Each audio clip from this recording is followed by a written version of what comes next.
Alright, hit it. And we're good. As we begin, I'd like everybody to join the Fantasy Plus. No, it messes with my mic. Everybody but Rin, join the Fantasy Plus. I'm also on the no train for the reason of I can't hear you guys talk. I found this music for nothing. Cool. Alright. I love you, buddy. Wait, no, I joined it. That's blissful. That's not what we're here for. But I want the version. Alright. So, as we left off, a very somber scene took place. Where Jack arrived, and with a swift motion of scythe and hand, he moved and gave Aurelia Galen's soul, telling her to run, to rush, to run as fast as she could outside, where Shade and Rokrin awaited, with a machine that had just finished being set up. A capsule point with a lid had been opened up, and Shade had called out to Aurelia to put it in there, quick, to slot the soul. Aurelia followed the instructions, and with too much panic, didn't fully see what Shade had typed into the machine. But currently, we pick up there because Dein is currently not here with us today. We have a couple people out: Tryphon, Dein, and Agate. They are not here, or not in a good personal health space, so I've been told what Tryphon's going to do, and I've run by what I have planned for Dein. So as far as those two are concerned, they are paired up and out the door.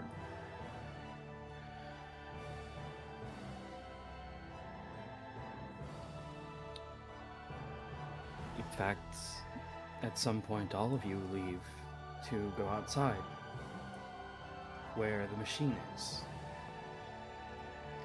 where Aurelia is, where a flame has engulfed the inner capsule and tube that seems to be like a full mortal average size. As this flame continues to burn, Aurelia, give me your passive perception. That'll be a 16, good sir. It starts small. A mound of flesh. And you have never seen a child before, but you watch as this mound of flesh grows. The fire increases, growing and growing, and this mound grows into a child, an infant, a newborn, an infant, a child, a small child, and it continues to grow and grow as finally kind of catches your eye the input that Shade had put. 25 years of age. With a little underlined part and more words. A new soul born. And it continues to grow. This section will last about 5 minutes. 5 minutes total. Do any of you say anything? Tryphon is currently carrying Dein, kind of one of his arms over their shoulder, moving to set him down in the train, as Dein has collapsed in what seems to be a point of exhaustion from his vision.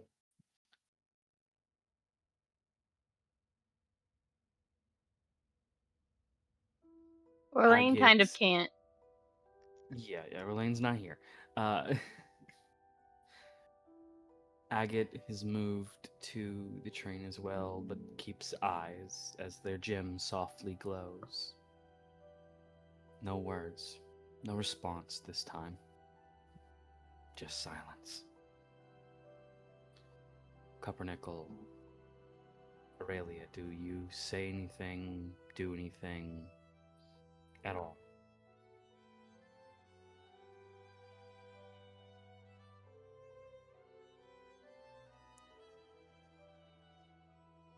I don't think Aurelia does. Cupronickel's still trying to take in and process everything that has happened. So not really like a dumbstruck kind of mentality, just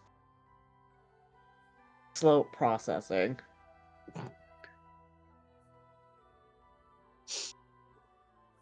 All right.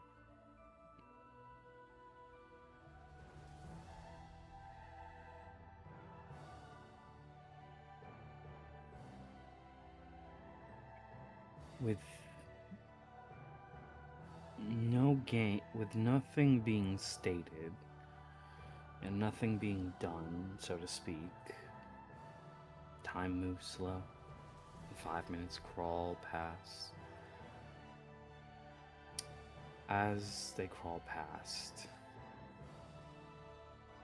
both of you give me passive perceptions, please.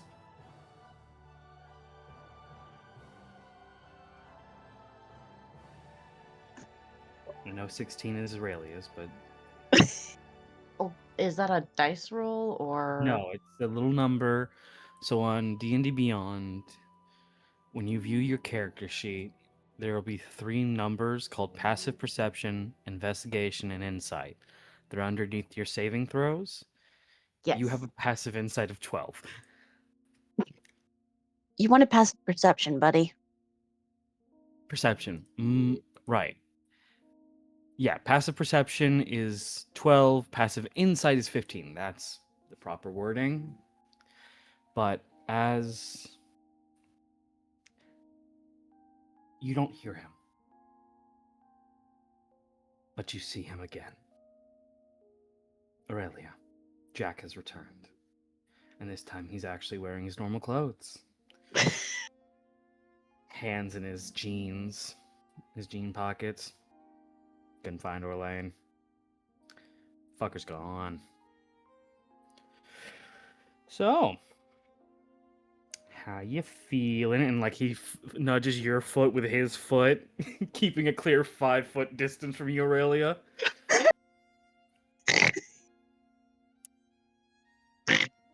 Sorry. That description was a 5-foot distance, huh? Yeah, he's like kind of crouched down a little bit, just like, cause he can't be serious. He's like crouching on one leg. It's a very athletic thing that he's doing, but he's just like poke, poke, poke. He is at least one square foot away from you. Like fuck that, you know. Jack Boys, I'm pretty sure this one bites. Yes, that one, the old razzle dazzle. The old razzle dazzle right against your foot. Like, you good? Death sucks, doesn't it? Jesus Christ, Ren. He does actually check on you. How you doing? Glance, definitely that look of, I know things, and I don't like that I know things, so, like, I'm uncomfortable right now, but just, like, you know how, like, someone, like, hugs themselves with, like, their arms around their side? She's standing like that and just, badly. There's a little shuffling, and then there is a white button-up shirt put around your shoulders. Yeah, death sucks ass. It is at this point that you realize the black undershirt he's wearing has no sleeves. This motherfucker is so impromptly dressed.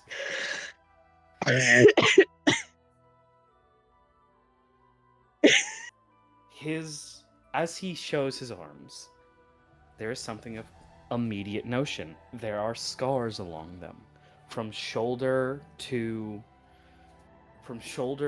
wrist. He has scars along all of his arms.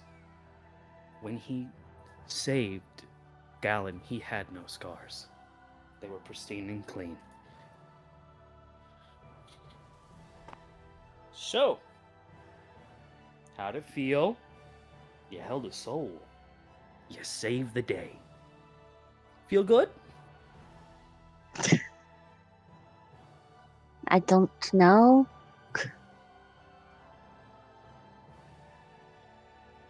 Well, sucks that Gallon's dead, but, you know, pats the machine a little bit. This one will wake up fine.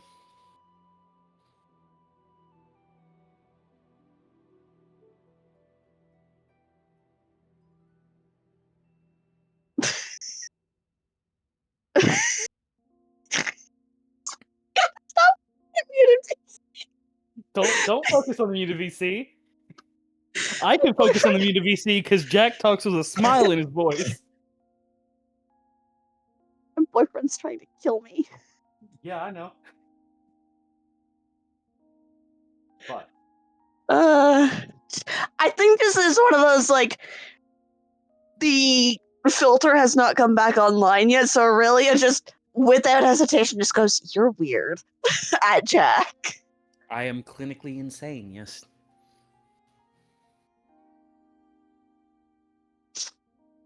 Ugh, good grief. You never answered my question, though. How did it feel to hold a soul, a mortal soul, in your hands? I don't... Like, I mean, it was warm, I guess? of course it was warm. He was still alive. Well, soul was still alive. Body's gone. He's now, like, leaning over the, like, hands on the machine. He's leaning over like he leans, like someone would lean on a desk. Because he is a little bit taller than you, so he's meeting your eye line now. Come on. I can do What? it again if I can do it again if you need. Wherever you want. I You got the don't power of think I power. need anyone brought back. You sure? Pretty No one? sure?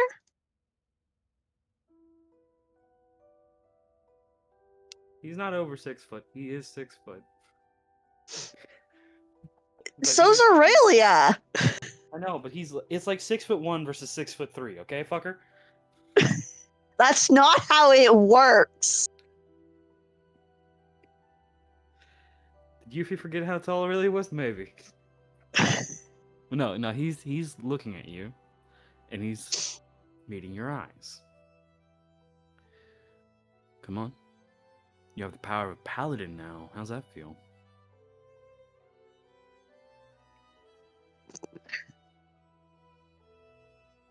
Don't feel any different than usual? Well, you're not going to immediately, but eventually you'll... Your oath. Your oath will make itself known. You're gonna feel burning in your veins, in your bones, the very marrow of your being. It's gonna hurt. Not painfully, but it's gonna hurt.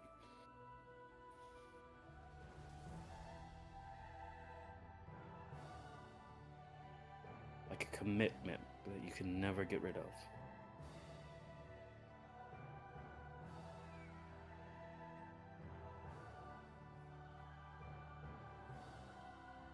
You Yes, want him? I know how paladin oaths work. Good. Do you want him? And like he looks at the orc in the tube. What? Do you want him? Because if not, I'll take him off your hands. Put a mask on him. Put him with a paladin group in the circus. Hmm. Oh.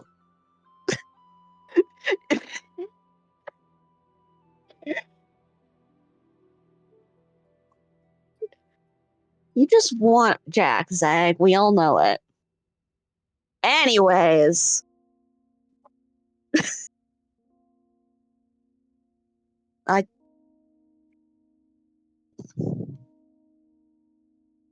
I would rather him not in your circus, so I'll take him with me. All right. I wouldn't leave him with any rogue and base members though. That might be bad. It can be kind of mean. Especially with newbies. Ugh.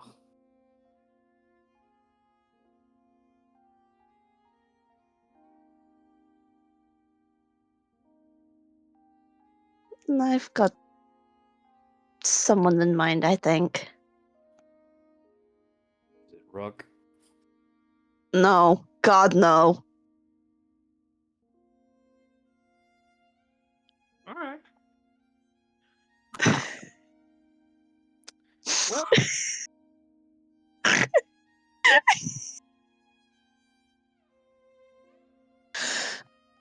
when he does wake up, he's gonna ask you what his name is. Don't say Galen.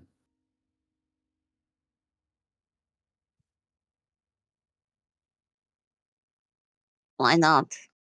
Galen's dead. Well, yes. No, let me rephrase that.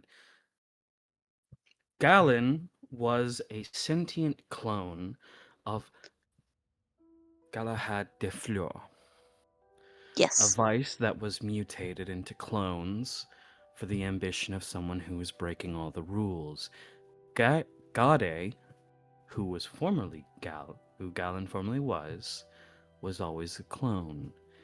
It was by perception and loosely parallel connection to all of you that he was able to hold a soul. This is not Galen. This is a new person.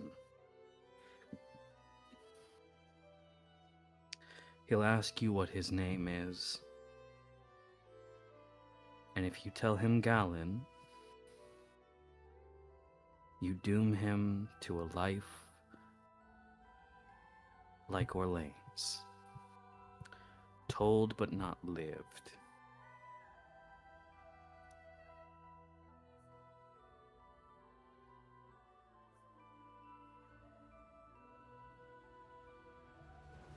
He's a new soul.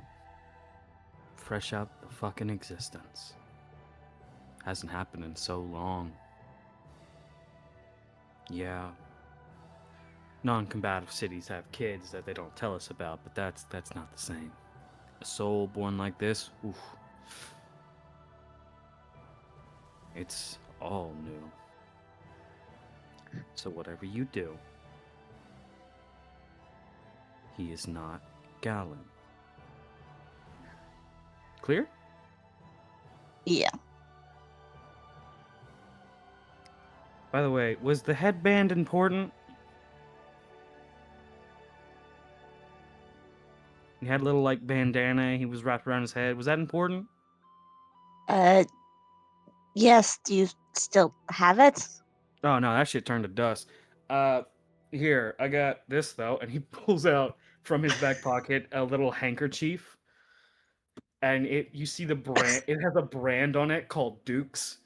There you go.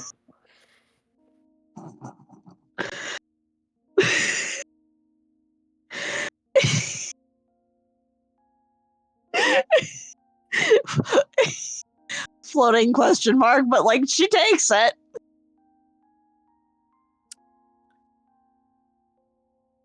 All right. Well, Shade, stop being creepy. And he like just turns to look at Shade, who has been mean mugging Tryphon for the longest time. Get out of here, you fucking stranger danger. Go. Go. Get out of here. And he like shoots him through his own portal. Go. Looks at Rokrin. How the kids? A nod of like, good. Good. You should visit them. Take a vacay. Don't break anything. Well, you have a good one. And he stands up straight, reaches over, takes his jacket back and puts it on, and walks through the portal. Bye-bye.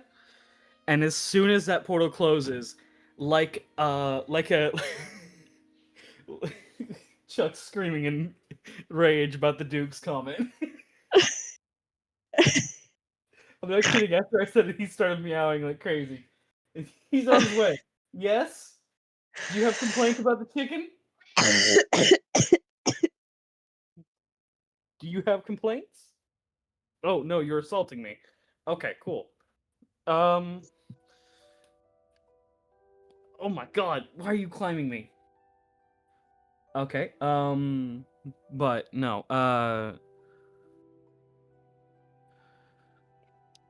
As they leave, there is a sort of like almost like a toaster oven. Ding! And the pod, Cursed. yeah, the pod opens up. Are you about to lay on my shoulders? Hold on, let me see if I can take a selfie real quick. This needs to be seen.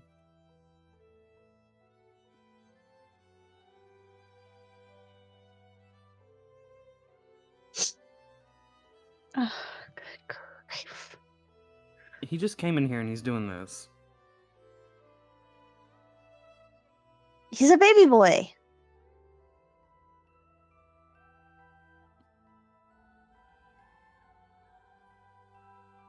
Yeah, baby boy. There's another one on the way. But there after the ding, some smoke arises as the pod opens itself up. And there is no response initially. No groggy. Ugh. It is silence.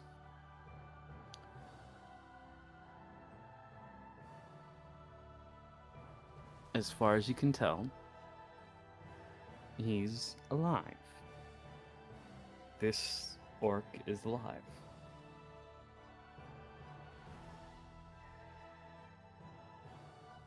And do you wait or do you try to wake him up?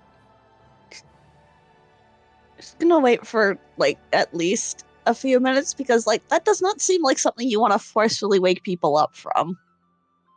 Yeah, waking the dead's not always a good idea. So you do wait up. You wait, and after a couple minutes, it's probably like as Aurelia is getting ready to reach out and grab him.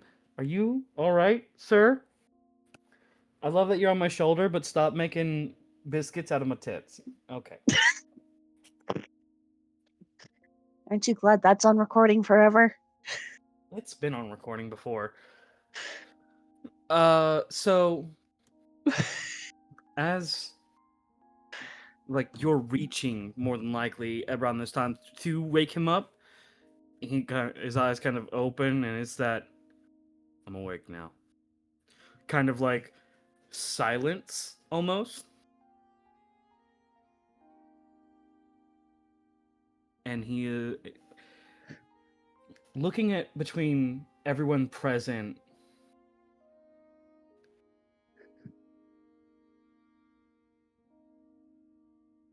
Looking between everybody present, he looks confused and very, very lost.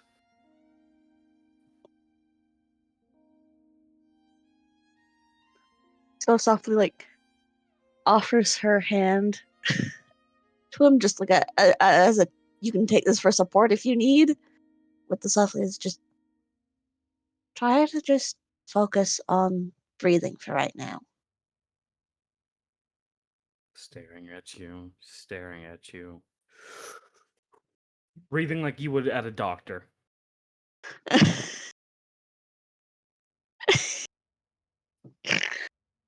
Oh, no brain cells. Just a baby. To breathe for like a minute and then just goes, how do you feel?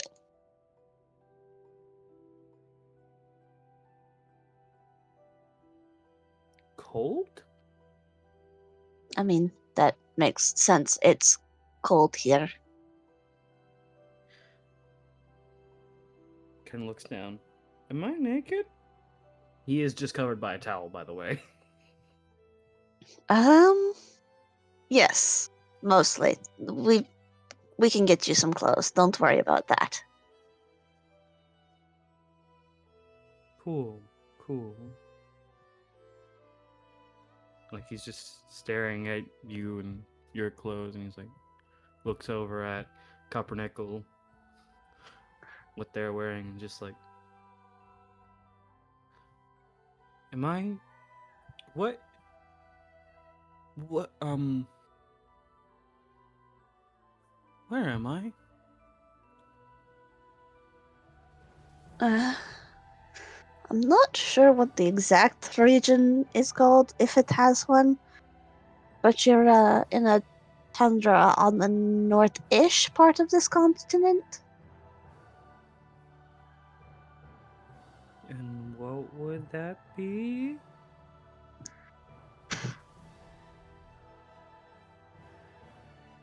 Leans over to Yufi out of character. Granvaria. I was about to say, is Granvaria the name of the world or the continent? Continent. I couldn't You're on remember. It is Granvaria, Iglue, Swampari, and the Great Desert. Those are the 4 sections of the world. You are on Granvaria. I love you and your dumbass names. Anyway. The continent is called Grandvaria.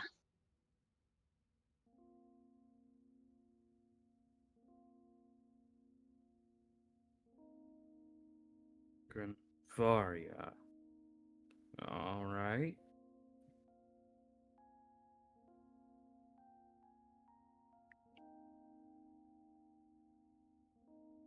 What does it mean?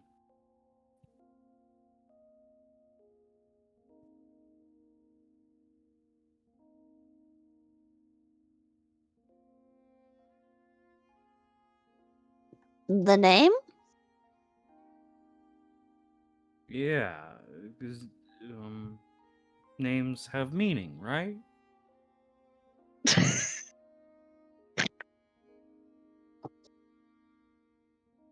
Oh. Well, yes. Most of the time, I think so, at least.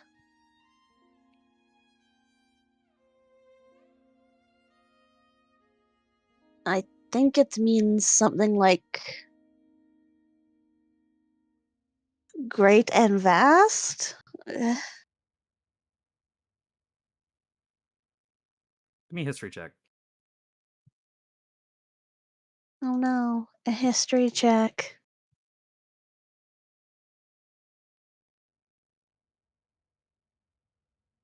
That's a 4, buddy. Yeah, that's what it means. Um, Aurelia voice, close enough for jazz. just nods. Kind of a mouthful for that, though. Not the one that named it, but you know. Yeah. So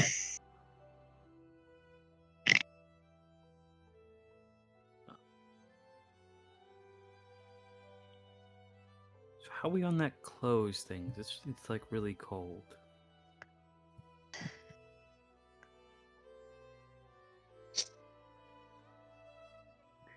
Looked at the others like, are we standing around gawking at the naked man? As I just asked it, muted but out of character. So, height comparison to not Gallon and Cupronickel? How is he gonna be swimming in his clothes if he offers him something or not? How tall is Cupronickel? Oh, past 6 feet. I think it made him like 6'4".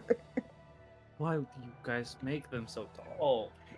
He's a dragonborn. He's tall. Well, that's fair. It's a dragonborn. That's fair. It wouldn't. I'm not gonna say it would be snug, but he is a full-fledged orc, so it would probably be a little loose-fitting, kind of baggy on him. Okay. But you okay. would not have anything. Okay. So, Cupronickel is gonna waste no time and offer him his shirt and his little purple garb that he has around his waist too.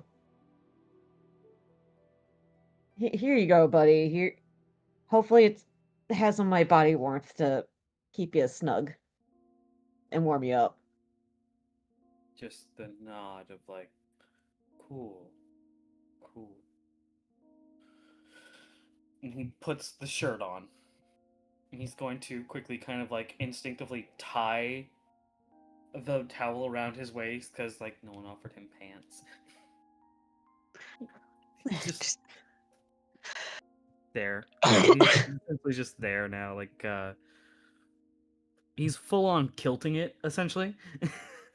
Love that for him. Just softly, just we've probably got spare pants in the truck. Yeah, like I will say he's kind of just dressed in like the shirt and the towel at the moment. So nothing really else.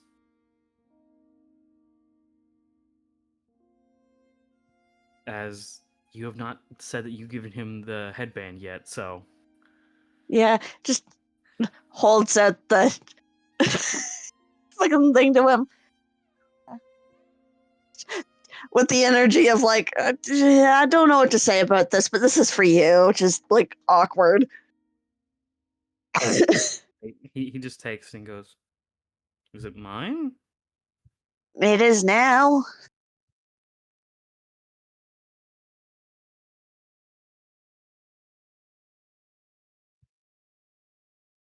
Well, I guess that answers one of my questions. What's the other one? I was gonna ask what my name is, but clearly it's Duke, and he flashes the Duke. Muffled brand laugh. card. No, that's just what's written on that thing. I got that from someone who is very odd. I like Duke. Duke. What is my name if it's not Duke?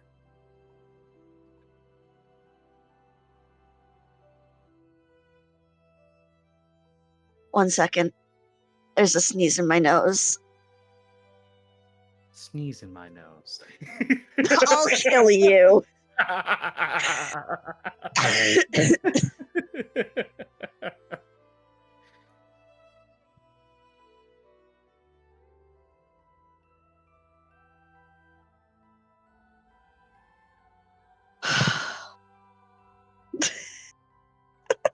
We'll get to you. But no, he just goes. What is happening? Like he just goes. If it's not Duke, what is my name?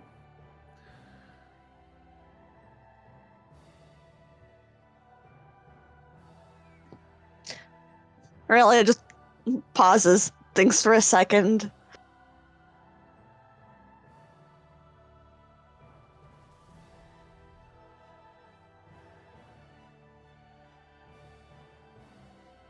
I think Silas is a good name.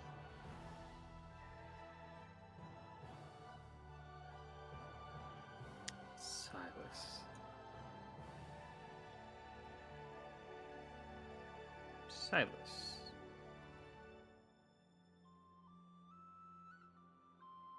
What's it mean?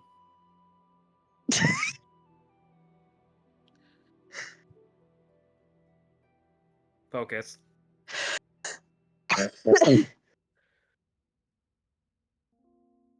Not that spelling, but yes. uh, it means from the forest. Am I from the forest? Looks around. Pretty much.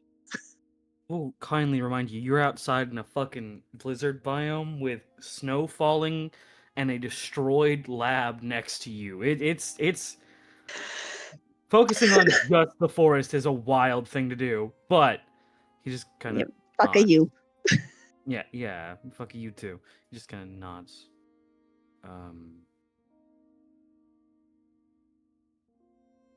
All right. Silas. I'm Silas.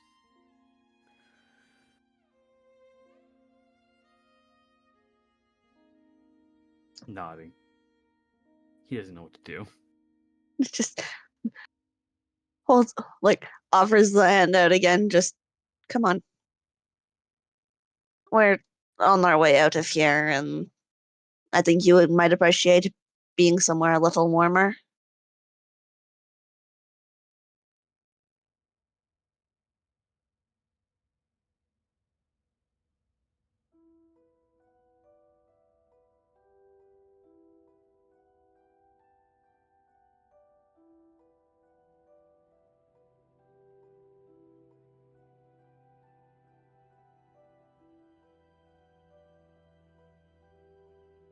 Hello? He takes a moment and just kind of like follows you. Gently lead him into the truck. A train. It's not a fucking truck. It's a truck. It is a full-on train car, you fuck. It's not on rails.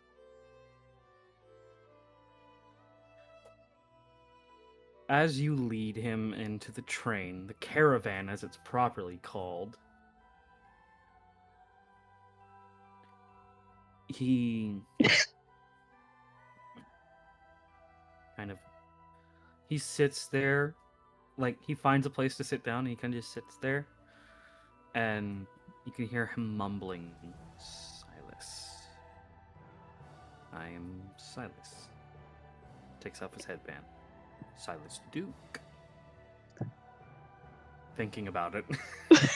But not asking anybody. Oh. Oh.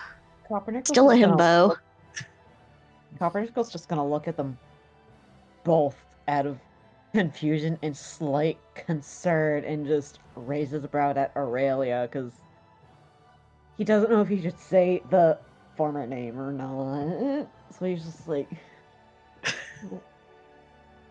what's going on? What's going on? Kind of a look of just like,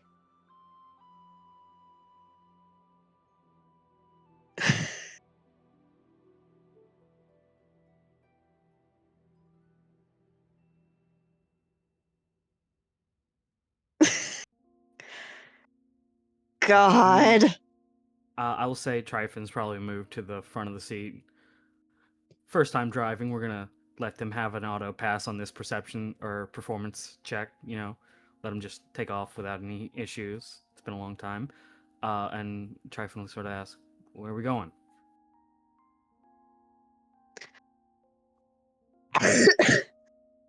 Aurelia goes to answer one way, stops, and then goes, I'm the only one here who knows that. God damn it. One more time? I'm the only one here that knows that. God damn it. Because she stopped herself before she said something out loud and then went, well, fuck.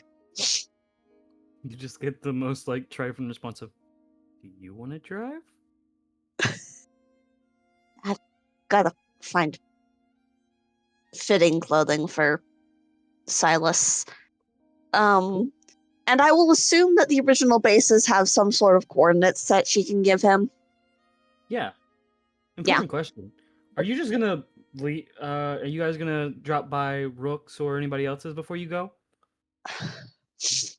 I mean, Aurelia will message Rook with we're all heading back to our OG bases. Please let the others know. Shit happened and it sucked and I want to go home. All right, you get a message back of, all right, I'll come pick up Gallon. Just audible pause with the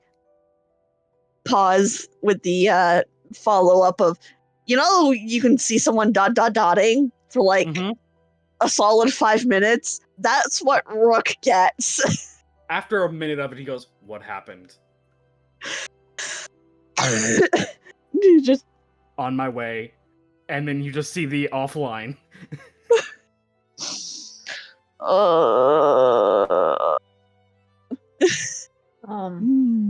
Aurelia, Oh. out loud. though. Rook's following us. That's going to be fun to deal with. Anyways. I will also say very, very hilariously, Rook is following you because it has been the talk of like, after this, Galen was gonna stick with Rook because someone needs to watch after his dumbass. Yeah. So Rook was aware of that. Essentially, it's just like, all right, cool, I'll come pick up Galen. Dot dot dot dot dot dot dot dot dot dot dot dot. What happened? I'm gonna say a dark joke. Please don't tell me I'm 0 for 2. Oh.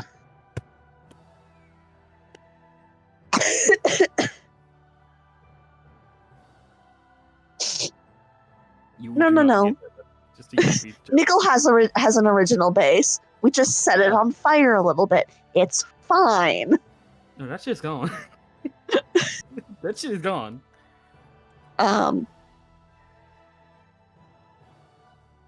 Just audible melting from Aurelia before. Okay, right. Pants and socks and shoes and undergarments for Silas. Just going to go rifling in the appropriate drawer. It's probably either gonna be Dane's or Cupronickel doesn't have a drawer, so, and I hate saying this, the only other option would be Jackie's old drawer. And I don't think Tryphon wears pants. Nope, he's a satyr. Yeah. So, while We all this had is a whole going thing where on, he made shoes. Cupronickel is slowly undressing himself, but he's struggling with his boots. Yeah. Aurelia will like give Agate and Cupronickel the choice of, okay, those are the open bunks, and also there's like couches you can crash where you need to for now. We'll figure this all out later.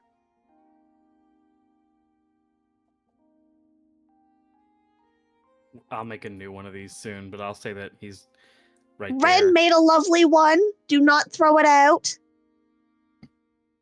This is Ren's.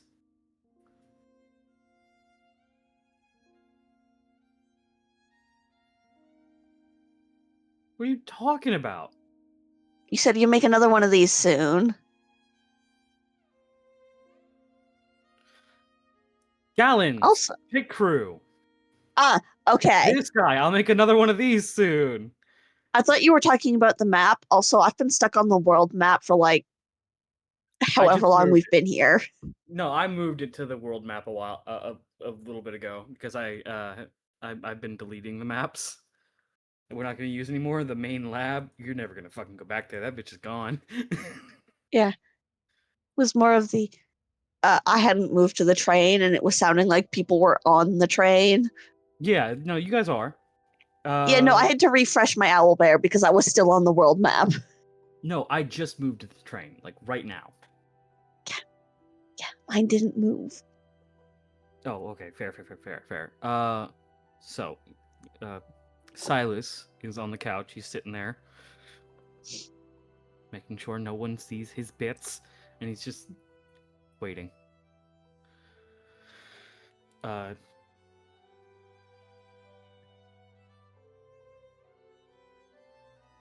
Tryphon's not. There we go. I'll After say that, some, yeah, sorry.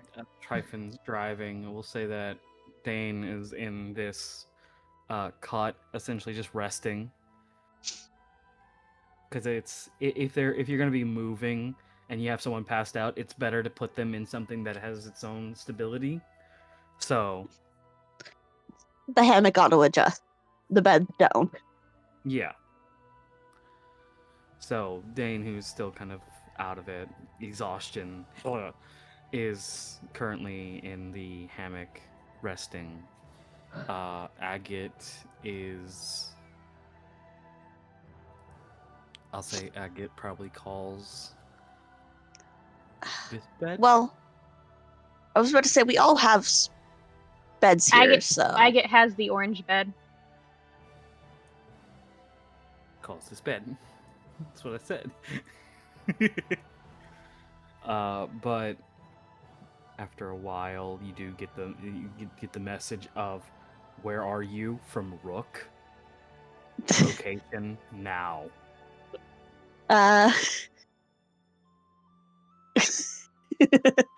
Just the.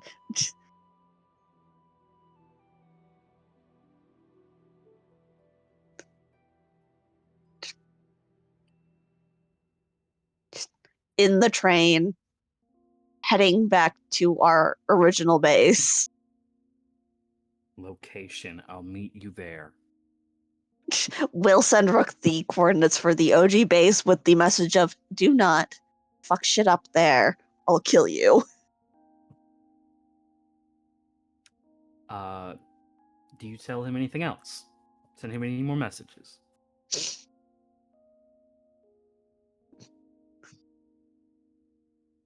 Yeah. See, like, long pause before just the, when you see us again, please don't use Galen's name. I will explain, I promise. Dot dot dot dot dot dot dot dot dot dot dot dot. Is Orlain okay too? I think he left before us on his bike. I'll find him. Offline. Ominous, if for the fact that it is Rook and that's his cousin. So, with that, couple things that you guys seem to have forgotten about as you deciding to head home that you can, I'd say, if you want to check on your drive home. Derek is still at the other base, and so is Ozzy, who did accompany you guys mostly. He has so if you guys want to like call them a little bit and be like, hey, make sure you get home safe, now would be the time to do that. Yeah, I don't think Aurelia would leave them hanging, just the had to get in the truck and flip back on some brain switches before she remembered that they were there too. Oh, Wait, apparently no, you that's forgot. right. Yeah, I did. That's me. That's valid. Orlain forgot. So Derek's good. Ozzy will say that Derek was like, come on, kid. I'm older than you. Come on, kid. Whoa, you are now child. It's my father all over again. So, with that, does anyone have anything they want to do while on the caravan? Cupronickel's just now gonna give. I forget how to pronounce his name. Silas and Silas? Aurelia will look at Cupronickel and softly go, it's okay, we've got spare clothing. You don't have to undress yourself. Are you sure? I'm fine with just a blanket. I'm plenty warm myself. Yes, but you need your clothing. He's gonna keep looking at Aurelia and then back to Silas, just being like, very doubtful. Just like, Ray, I mean this with all the with all of the affection in the world. Is that man a himbo? Yes. He's just trying to help. I love him so much. Okay, She so appreciates the help, but just like Pat, it's okay.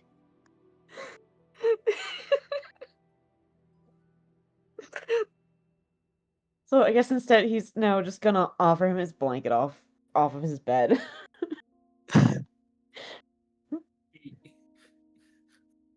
He kind of shuffles from his seat, takes the blanket, and now he has a full dress, and then he just shuffles back to the couch.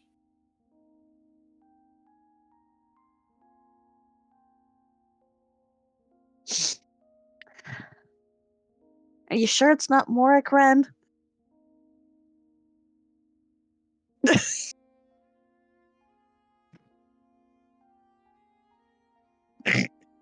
No, we all know who Alpha Team's himbo is. It's Orlain.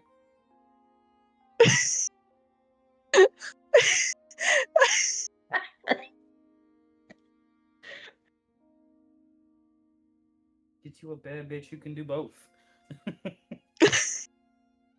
Love it. Love it. Brain cell for one team, brain cell for one team, and bow for the other.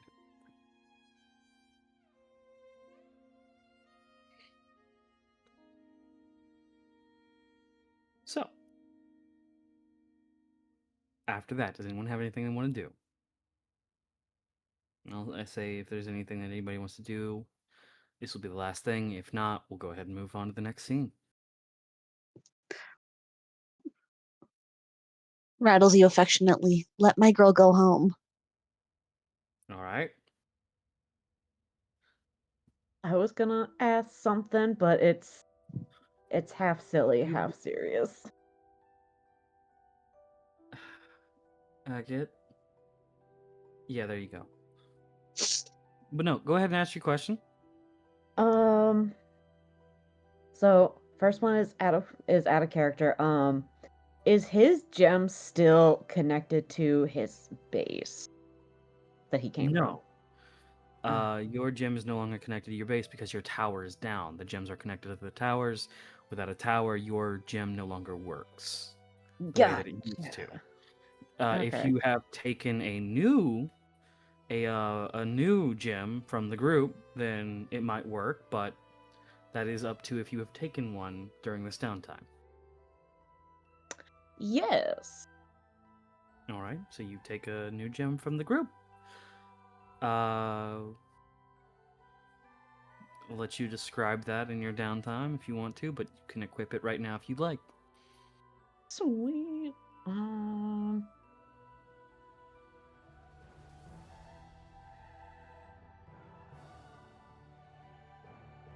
Never mind, I'm drawing a blank.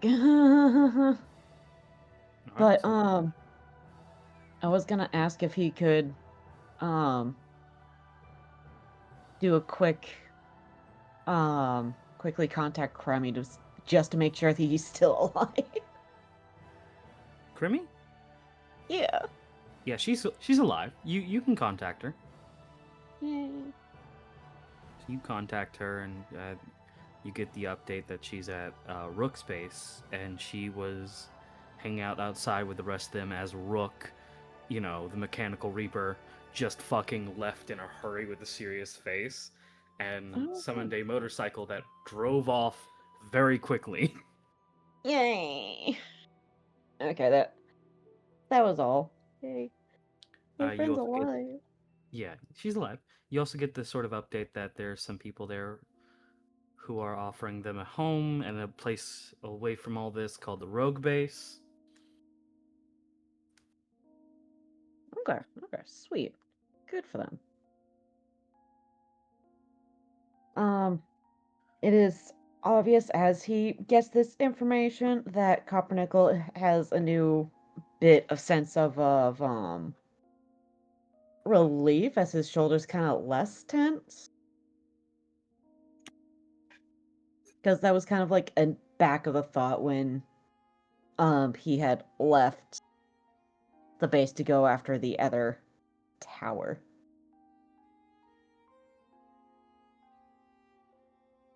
And that is all that I will do then. All right.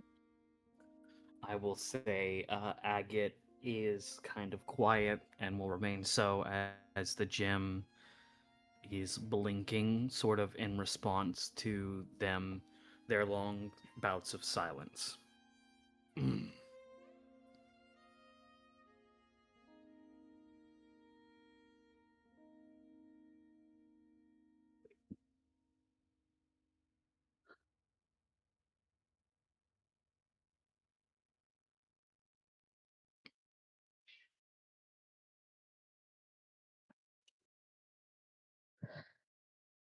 Yes, my son.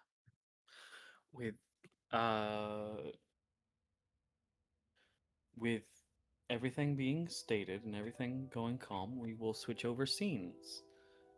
And we'll go back to the overworld map scene for now. As I'll ask Orlain, what you doing? Crimes. When am know, I but not? What kind? Yeah, but what kind of crimes? What's the current time frame? Like, is it past sundown or? It's probably been around from the time that, even claiming that it's been, you've been moving nonstop and you're around. It's like as I stated in our one-on-one, it is either a full day's trip and you'll get there by end of day, or it is a 2-day trip. I'd say it's about 3 hours, 4 or 5 hours ish have passed. I do think he is taking a break, so it'd be a two-day trip. One more time. He is taking a break, so it is a 2-day trip. All right. So I you. I do think that by the time they're setting out, he's still on the road, but by the time it's like past sundown by about an hour, he's found a place and started setting up. Probably the All same right. place in the one-on-one. Little overpass where you create a little temporary camp, and you essentially, instead of sitting with Rumble, you are now with Needle, Mm-hmm. And who's a lot. unlike the Yeah. one-on-one, Yeah. I think he's kind of absently setting up sort of not gifts, but offerings. Just kind of absently thinking that if anything still lives and breathes of what came before, they must be awful hungry. So he just sets up a little bit of what he would call a parlor trick of just offering some of his created ensembles like the bread and the muffins, but also finding like fruit, like figs and tree sap and stuff like that. Things to offer. Instead of fully just taking the time to write and create and think. He is offering this time.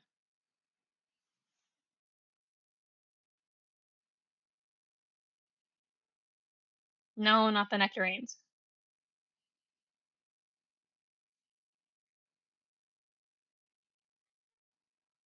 But he is setting up. What for, he doesn't really know. He doesn't really expect an answer. Can you describe what you set up one more time, please? I think he sets up kind of like a small makeshift plate and takes the time to carve. It's not good. It's very roughshod, but it is like a carved plate using one of Jackie's old knives before they got their weapons. Before they settled into their weapons, at least. All right. And just carves a small plate, carves a small, like, cup, even, and just sets it out for whatever may come, whatever may pass. I think he's. I don't think he's expecting an answer from something almighty and all powerful. I don't think that's his intention. I think that he's offering the earth back what he took from it. Very, like, I hate saying this, but very Native American of like, give back what you've taken from the earth in every capacity that you can. Like, he is offering what he can because he already has enough.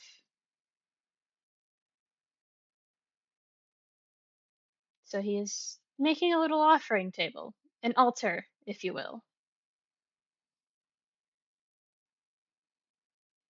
All right. And he's just setting those fruits and nuts and things out onto the small plate.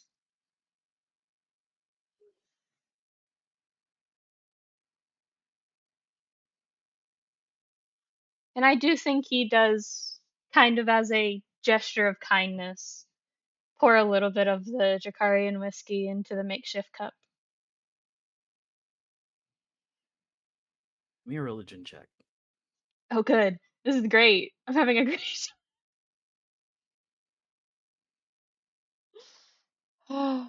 This is fine, guys. I'm doing great.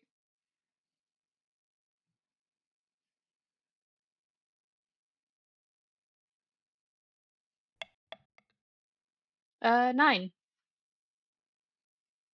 All right.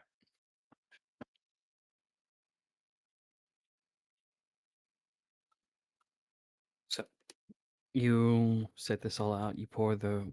Do you pour it all into one big pile, or do you separate it?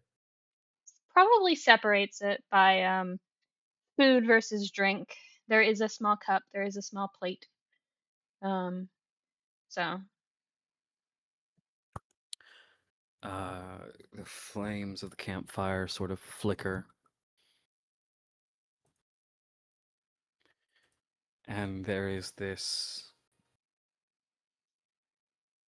flicker, freeze, and the shadow you have cast across from yourself seems to grow a pair of red eyes. A prayer. You need a prayer. An I don't think offering will be taken. An offering will be taken by anything. You need a prayer, a request for something to reply. he gets, because he knows who it is, he gets this like very distinct slow turn of someone who's barely recovered and probably doesn't want to risk it, but then sighs and a nod. Just the gesture of I'll try my best. I'm not necessarily very good at this in his own head. How about a general prayer? To any, an open-ended call, if you will. Sure. Pray for what you want, what your smallest request is. Pray for if you want safety, riches, or good fortune. And then pray about 3 people. 3 or 4 at least. It has to feel natural for anything to get a response, but I don't know if you want a response from here.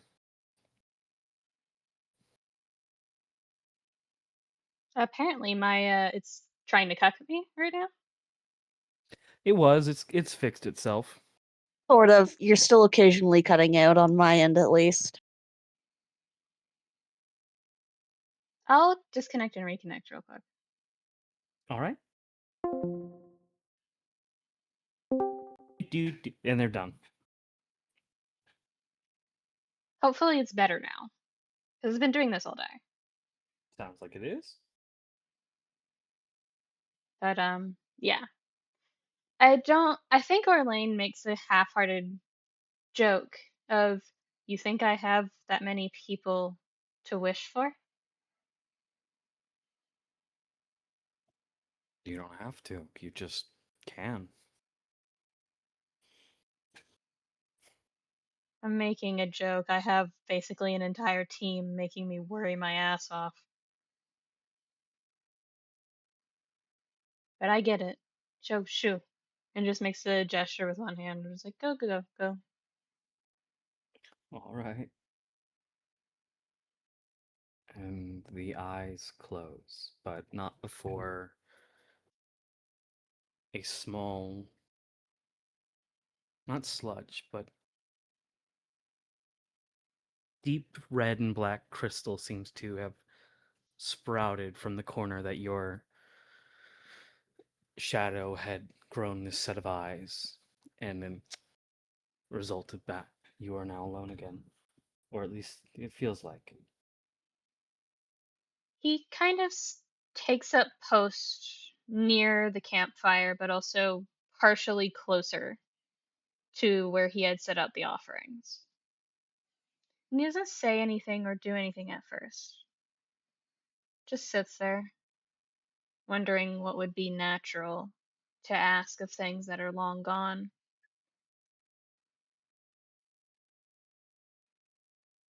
And then he just starts to mutter, because he can't really talk aloud right now. So it's just a muttering, a whisper.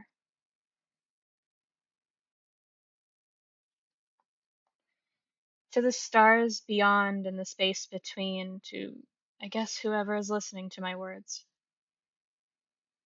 I know I don't ask much, and that's because I'm self-reliant to a fault.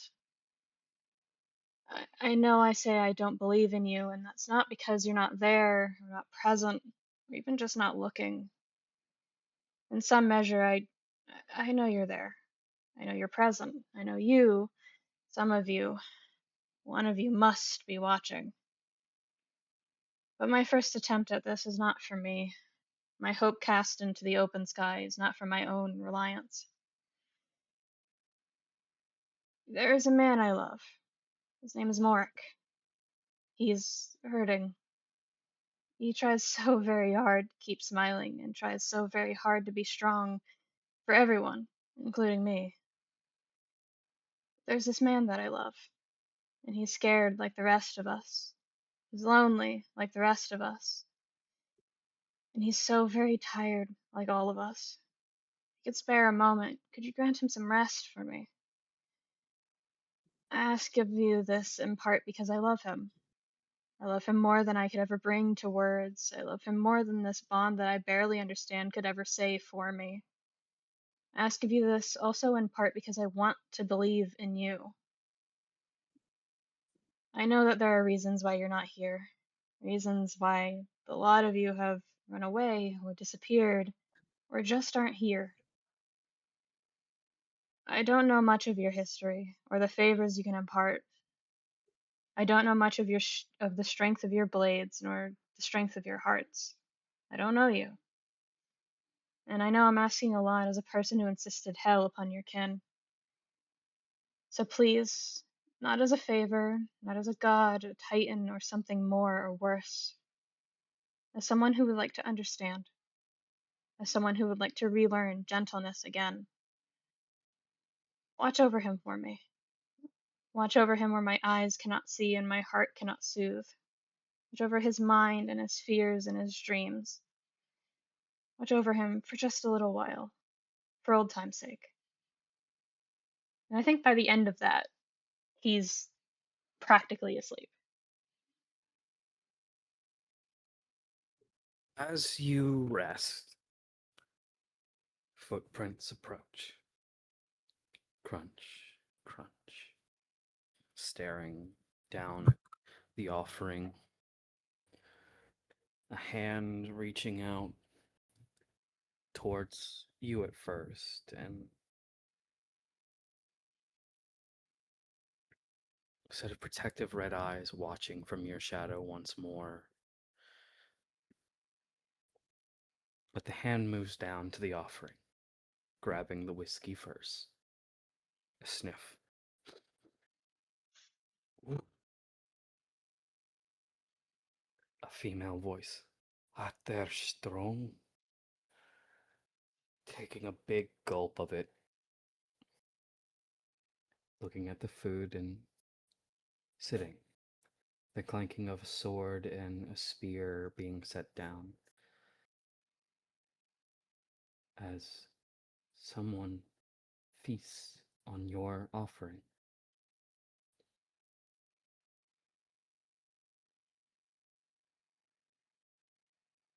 And left behind is a small, not stone, but flag-based material with an odd symbol upon it.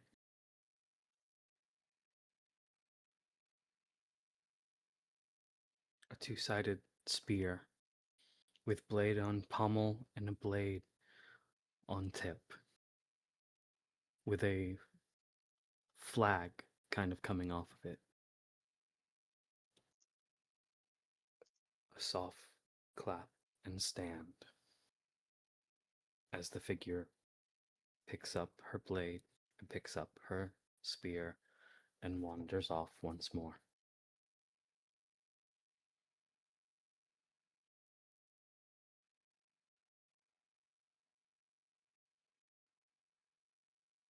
As morning rises, how does Orlain wake up?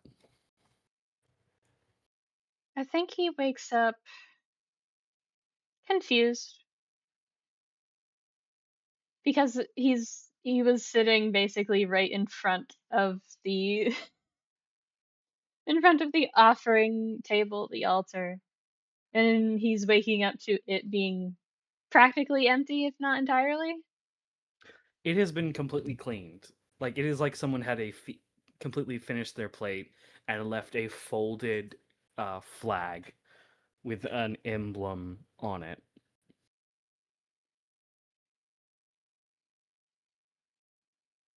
The emblem, I'm actually going to say this right now, the emblem is different from what I described because I've Hmm. just thought of a better emblem. It Hmm. is a long spear.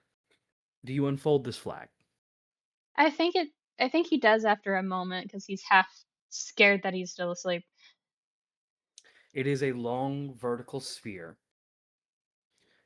Spear, like the weapon, people, because I'm Mm. hearing it myself now, with a bladed pommel and a sort of extended blade with two ravens coming off from both sides.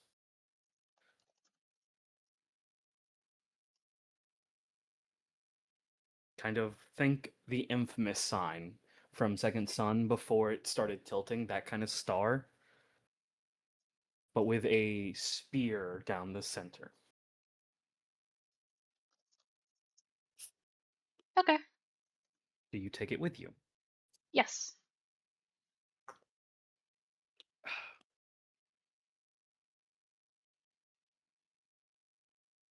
Please add unknown banner to your items. You will need to cast Identify or have this properly identified at a later point to discover what it is.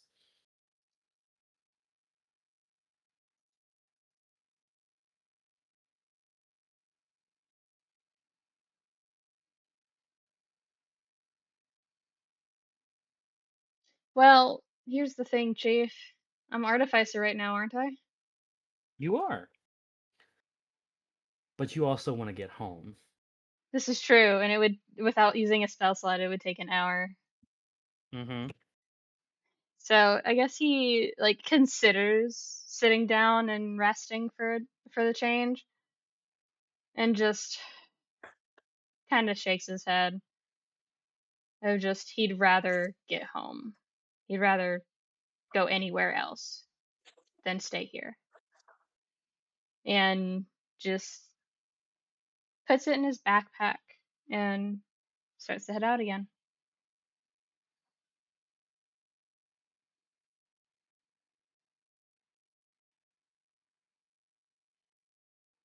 I glitched a bit. Can you say that last part one more time?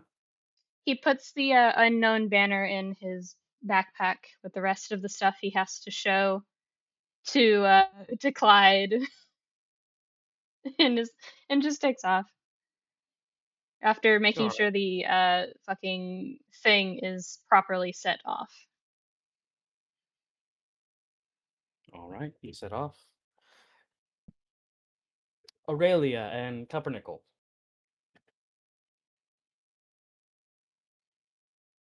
What? Did you guys stop at any point during your travel back? Because you also got the same thing because it is a 2-day trip. I mean, they can rotate drivers, so Then you guys probably are not. okay. Then you guys are more than likely already there.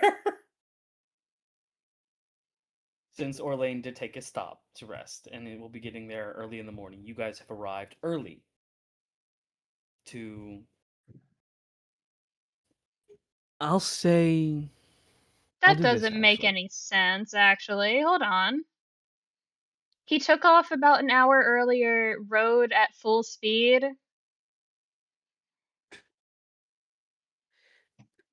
on a Right, Has a right. motorcycle. point. The train Yeah. is slower. Fair. Then they would be. If you did not make any stops at any point, the caravan would probably kind of be able to catch up to Orlain, but Orlain is going full speed, right? Mm-hmm. You see Orlain's path for sure. because a fucking motorcycle doesn't going through, natural wooded areas does not leave a clean fucking mark. Yeah, obviously not. I will say Rook's there though. He didn't stop Leave to me rest. alone. Leave me alone, Zeg.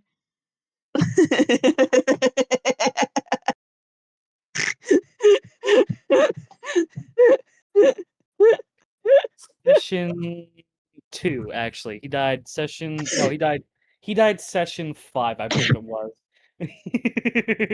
But it didn't last, so it's fine. So what's up? How's Rook gonna try and cancel his dumbass? Oh no, Rook's waiting for you at Uh-oh. the initial. He's been waiting. He doesn't know this area, so he's in the general area, like the general what used to be the common battleground that you Mm-hmm. guys first opened this session on that I don't have that map anymore for. Mm-hmm.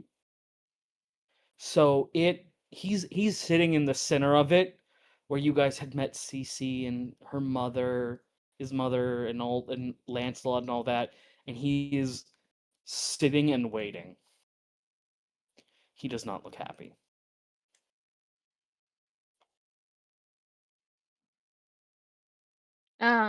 I do think Orlain would get there first.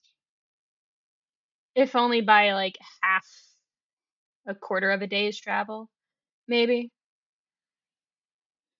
I'm actually going to use your own argument for that. You stopped to rest. Rook did not. I'm saying about the others. I'd be ahead of them. Oh yeah. No, absolutely. That one, yes. I But don't care you about or Rook's Lane, yeah, dilemma you right or now. you or Lane see Rook before anybody else because you arrive first, Mm-hmm. and he is just looking at you. What happened? I think the moment he sees Orlain raise his hands to do something, instantly feels worse. Because that means he's not talking and yapping. So he just kicks to a stop and hops off. Just even though Needle can stop on their own, it's more of a measure of we were going real fast there. I'm still not used to you. Like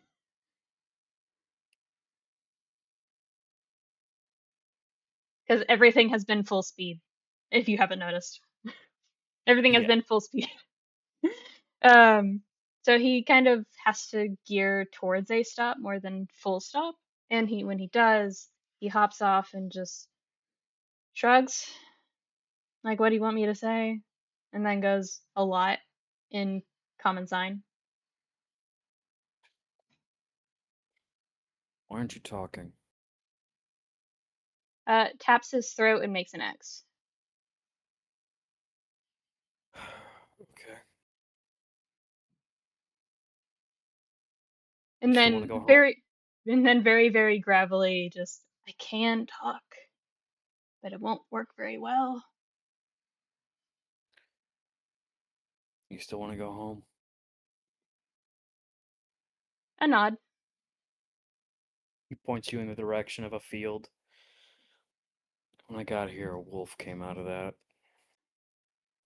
Same one that took my arm. I think it's time for you to just head over there. You should find them. He walks up to Rook. One more time? He walks up to Rook. Alright. He kind of makes a gesture of, do you want a hug? I want to see Galen. Head tilt.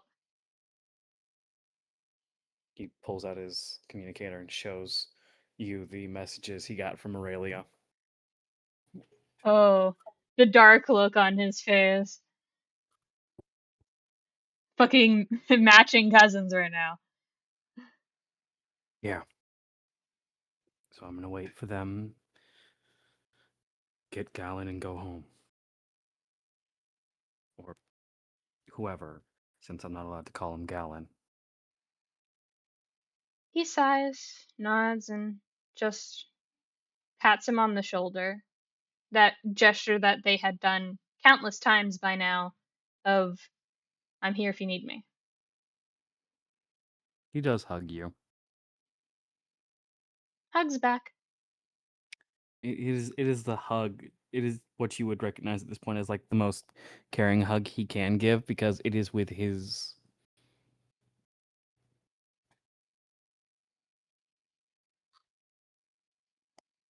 Are we good, bud? Are we good? Covering Papa's face? I'm gonna kick you out of here if you keep doing this. But it is the hug that he gives with his flesh hand Mm-hmm. and arm, like all that. Mm-hmm. And he just kind of like you understand that that's the hug of like, yeah, no, this is Rafales, Rook talking. Not the commander, but the cousin. There's a little head bonk of, it'll be okay. And pulls away.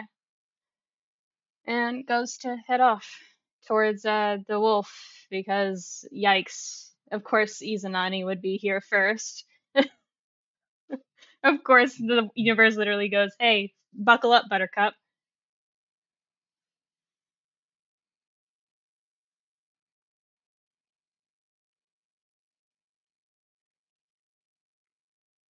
And just heads over to where he was pointed at.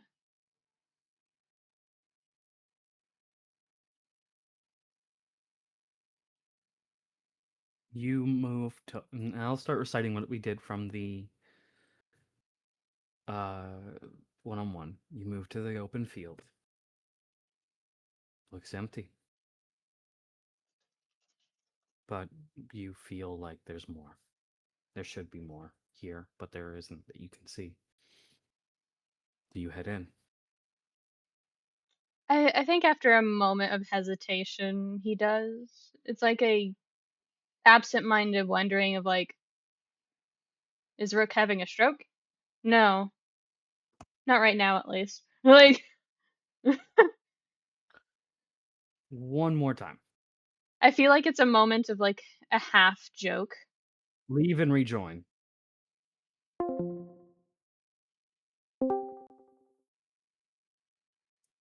Is it better now? Sounds like it. But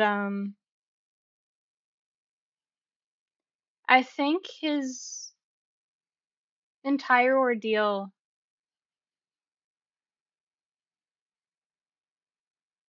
I think he makes a joke for a moment in his head of like, is Rook having a stroke?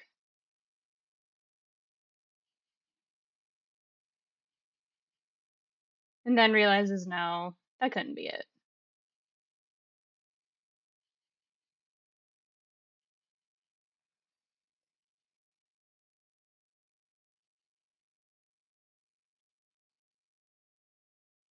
So he heads in after a moment of joking around.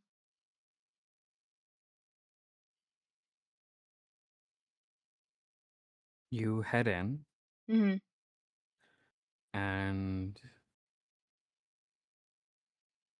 let me just change these around a little bit, these tokens and whatnot, Hmm. and we will have what happened last time. So in the meantime, we switch over to the other group. You guys are on the road, still heading towards the bases again. Do you stop at any point? Do you go anywhere? Do you make any sort of like pauses in anything? Or do you head just like, it's time to go back, bitches? I mean, there isn't a reason to pause, so why would they? Alright, so you guys, I'll say a good couple, I want to say hours, but a good while, you guys get there eventually. And it is sadly what I described for Orlain. you see him. Rook, sitting there, upset. What happened? As he sees Galen, and you see him immediately start to kind of brighten up, like, oh, he's all right. Where the fuck is his clothes? And then he goes to say something, but he does stop and then looks at you, Aurelia. What happened? Yeah, the saddest wet cat look at Rook, like, I don't know how to say things, but I'm miserable about what happened, and it's obvious.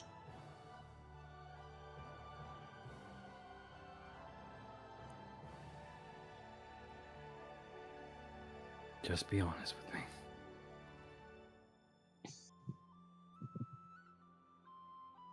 Noelle had found a way to come back and had tied it to two people. They had to die so she could die. He sacrificed himself because he figured it out.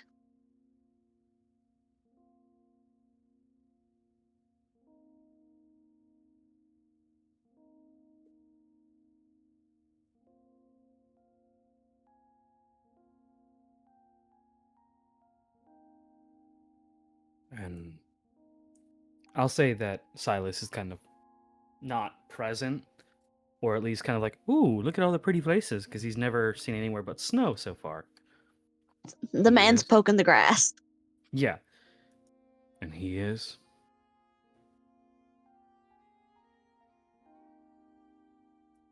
A new soul made from what was left of Galen, I guess.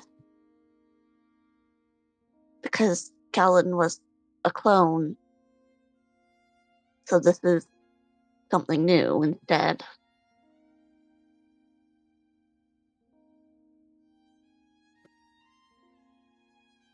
His name is Tala.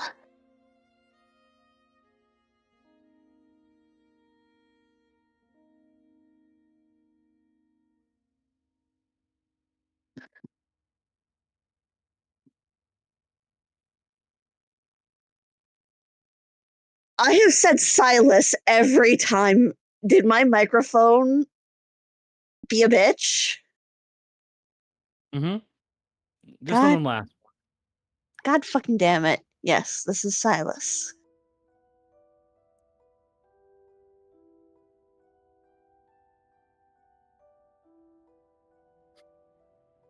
Staring at him, just. What's your passive insight? Bad, it's 11. You don't know what's going on in his head. But you don't need to know what pain looks like on someone's face.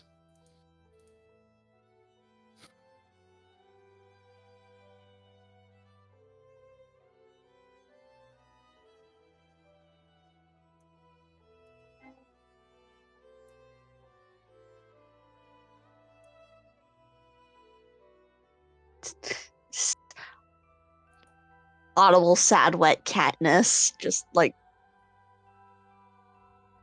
Aurelia is like melting emotionally. If he died, why is he back?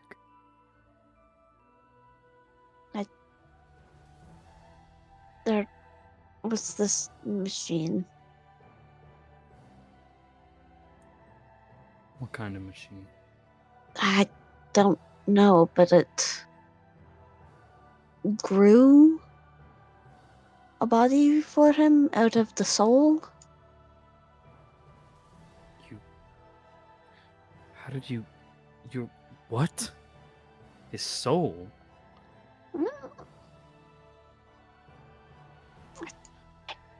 Don't know how it works. Really, you can't touch a soul. I mean, I did. Yeah, maybe, but you can't. You can't just pull a soul out. That's not something anyone could do. Did it like Awkward float look off of away him? of I'm going to be in so much trouble in about 3 seconds. How did you get his soul? very, very quietly with the energy of, I don't like this either, so please don't yell at me. Just, Jack. You're not in trouble. But even with your passive... Okay, you're going out, bud. Yeet the cat time. Even with your passive perception and insight as it may be, Rook looks fucking horrified. You mean Jack? How did Jack get a soul? Gods can't touch our souls. Jack's not a god. I don't know what he is, but I know he's not a god.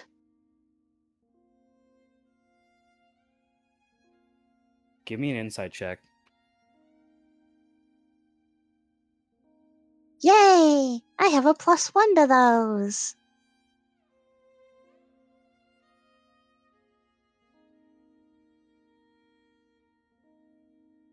$18. Not enough. But it is enough to hear him mumble something. Not a god, but only two things. He looks like he's connected the dots on something and he's not okay with it. You've never seen Rook look... The only time you've seen Rook look this scared is when Vice died. Yeah. This has shaken him to his core. Miserable, sad white cat hours.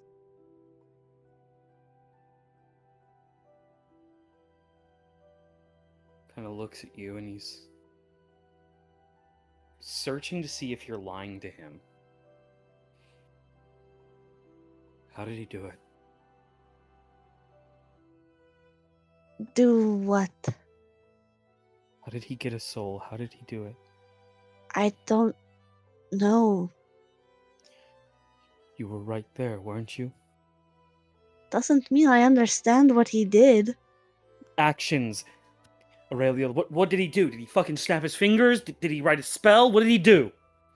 I don't know, okay? He had a sight and I wasn't paying all of the attention to it. I was holding Gallon and he said he could save him.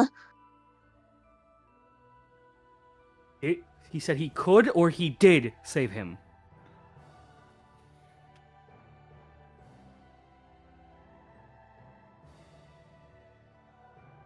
He could. And I said, yes, I wanted him to save Gallon. Because he deserved better, but this is how it happened, I guess. Did you ask him to save him? He offered it because we killed Noel.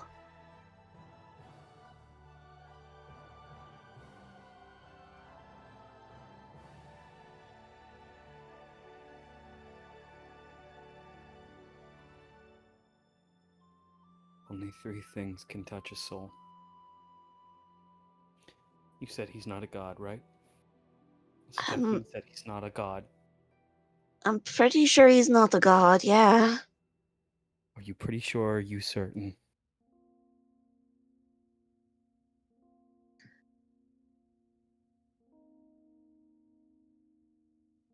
I mean, can people become gods? Yes, easily. It's a rite of ascension. It's something that happens in our families, mine and Orlain's families all the time. The one who sits on the throne, the face, after a while of being on the throne, they reach the point of ascension because they're worshipped. Jack predates all of that nonsense, so I don't think he is. Taylor. Aurelia. Do not government name me, bastard! That was a mistake. No, Rook in full Elven, trying to translate it back to common. Aurelia, how much does he predate? You know. I mean, I'm not sure on the amount of time exactly, but he knew that heroes.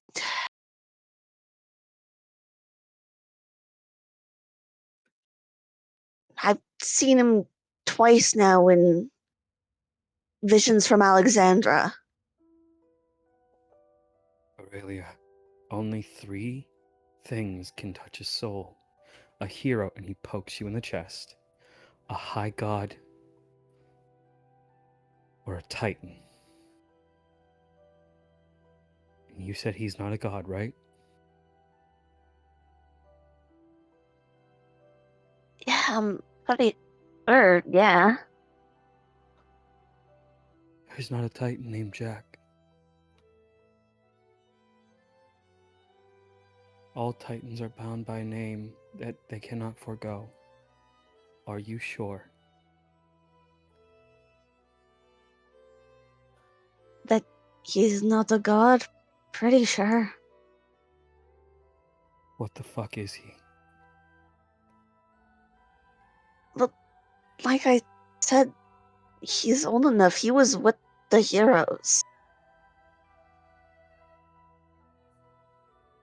You better find out. I mean, I'm pretty sure we're going to have to because he wants us to kill him. No, there is no pretty sure. You have to find the fuck out, Aurelia. Why?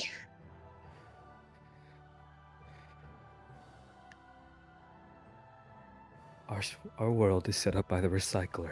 It is a term used for the device that collects souls like a vacuum and puts them in a pod. It regrows us.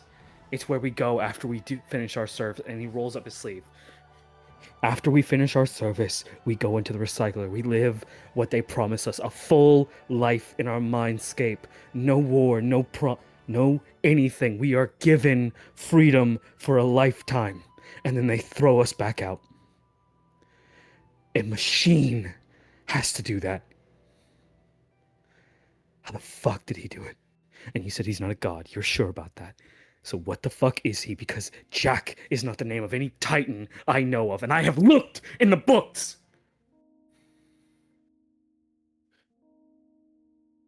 I mean...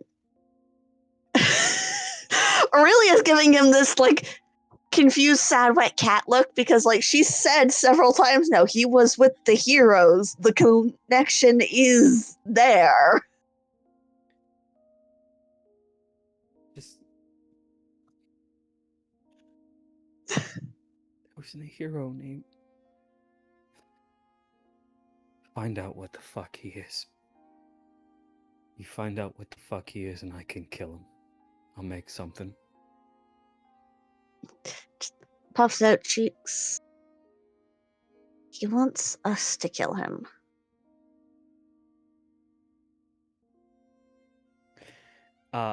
With your passive insight, because again, he's very emotional, you can realize some of this is him kind of... He's going through a coping motion at the moment. Awkward standing there. Because you just told him that essentially someone who had earned their place is like where Vice stood in his mind, got murked, died by choice, and someone brought him back as a new person, and you are not he's I don't want to say he's autistic, but he's very much he's a mechanical thinker. He needs to know the names of every part to put together, and you do not have the names for him, and he is getting upset with you. It is not your fault. It is Rook being upset with the world and everything, and he's just seeing you look like fucking... Yeah. That's autism, baby. Oh yeah, he is being him autistic. He's kind of catches on that you're not all the way here, very kick puppy individual right now, and he's just... What's his name? looking over at Silas. What's his name? What do I call him? Silas. Silas perks up at his name. Yeah.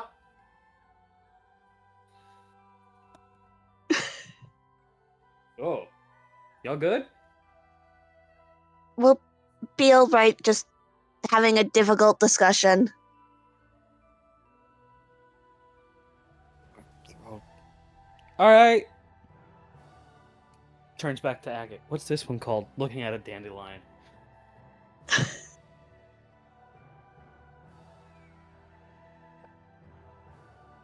Rook kind of motions to the field after getting your attention again. Whatever this is, I don't want a part of it. You guys showed up and you freed me. Yeah, you freed my friends, but you have cost me two of my favorite. Two of my closest. I know it's not your fault.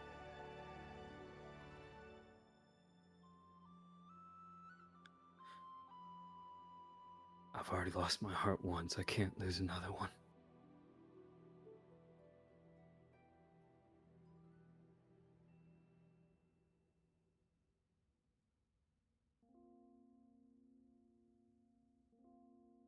Do you say anything to him?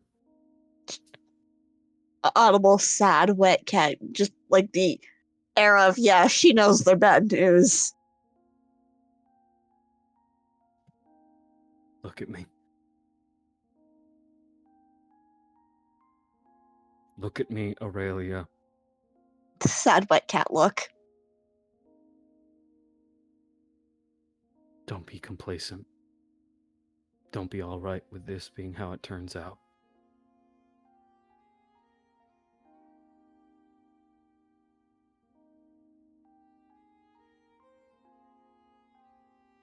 I know. No, you don't. You have no idea the effect you have on people. All of you have. You can upset the world. Flip the table on balance itself.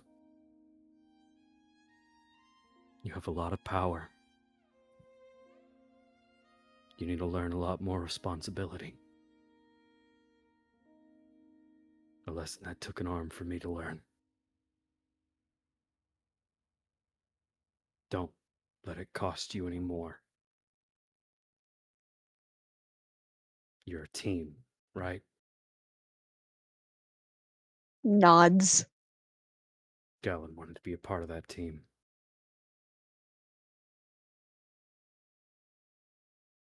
I know.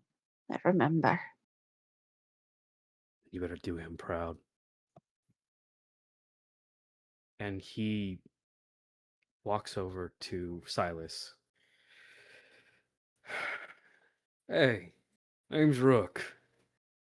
Sorry about the heated conversation if you heard any of that. No, I didn't. And is Rook like the chess piece? It's short for Rafaels. I think Raph is short for Rafael. Don't call me Raph. We're gonna head somewhere. You're gonna be joining me, all right? Yeah, okay. Is that okay? And like he's looking at you, Aurelia, for confirmation. Looked at Rook with the look of, I was going to leave him somewhere else.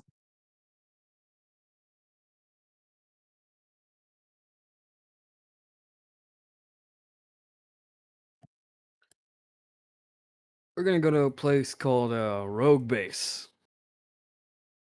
Rook, Yeah. wanted to leave him with Hopper for at least a little bit.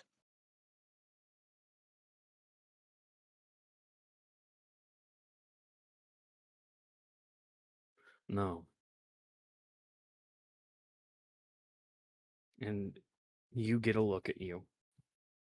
Taking him home.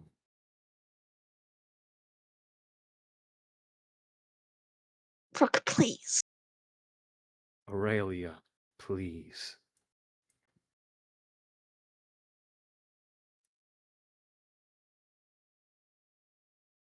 I get it, but I can't stay here. I don't want to leave him behind. I'd like to stay behind, just for a bit if it's all right. The fucking heartbreak in Rook's eyes. 2 days. Stay here for 2 days. After that, we're heading up north. Or wherever the fuck we're supposed to go.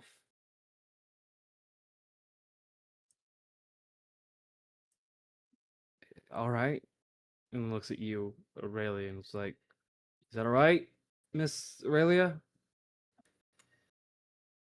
Sure.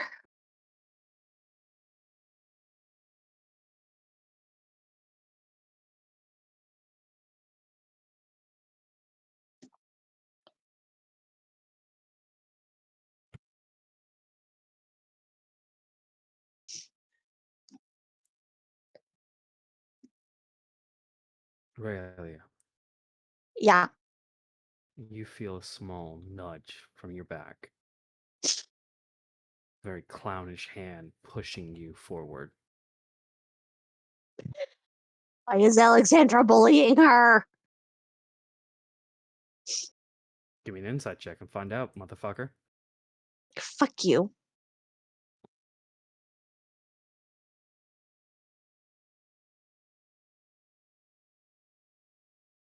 Fuck you. You get the immense feeling of you're gonna bite your tongue off if you don't say it quickly. Say what? Was I not heard? No, the thing of Alexandra is under the and Yufi are under the impression that Aurelia is biting her tongue, wanting to argue more, and Alexandra is pushing her to be louder. I mean, yeah, he does want to argue, but also, like, sad wet cat. It's easier to argue with Brooke when Orlain's here.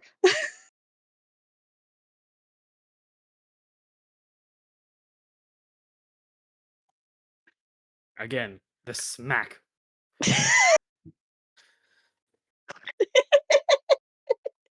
I'm getting yelled at on two fronts now.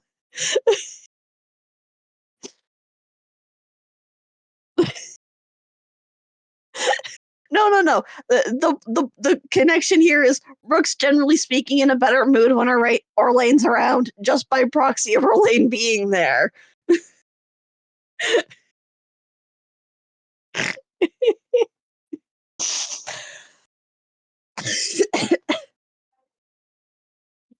Oh yeah, no, Ren's got it down. They make each other worse.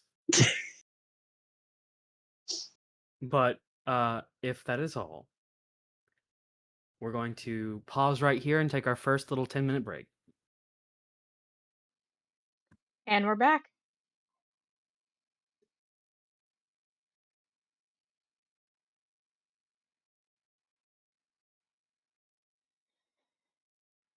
All right. Hello? Okay. I We're thought I lame. wasn't heard. No, you were heard. We're lame. Mm-hmm. You've been walking through these woods past this invisible wall for visible field actually for a while now. You see a couple settlement up ahead.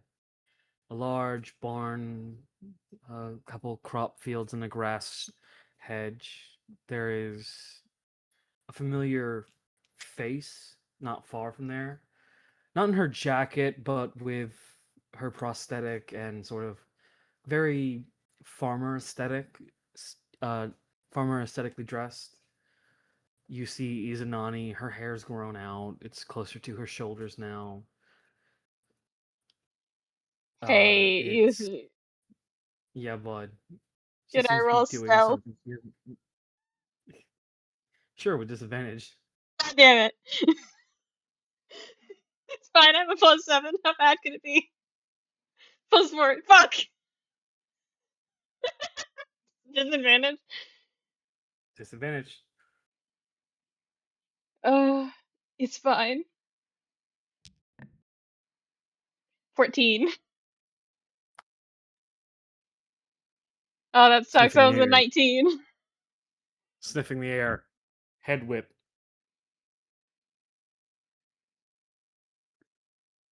Fucking cat, In- like, you're caught in the headlights type look. And they're like, oh,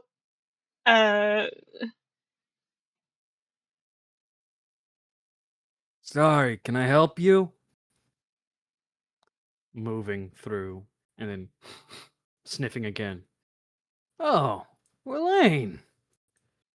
Good to see you, kid. I didn't know you were back. he is actively looking just the, kind of reaction. The softest look at you. Missed you, kiddo. Why doesn't shut up about you? Oh, the way that he just fucking crumbles a little bit at hearing Glide. The fucking step of like, whoa, whoa, whoa, whoa, whoa. Hey, you good? A nod.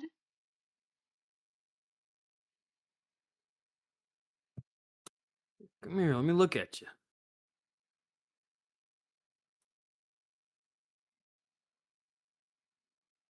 It's kind of instinctive, but he does, like, try to do it, like, the really bad sign for no electricity this time, right? Huh? There a fly around your face or something? What's happening? Wait, no, that's a sign. Oh, what's it mean? What's it mean? What's it mean? What's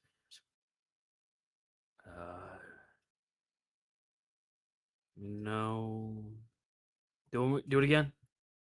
And he kind of awkwardly does it again, this time slower.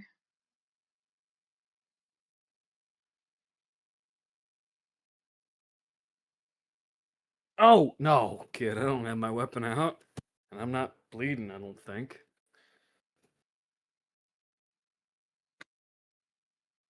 So, come on, get closer. It's hesitant, and he doesn't get all the way close, but he does get closer. He Should be does close also to make he does also make the gesture of like tapping his throat and making an X.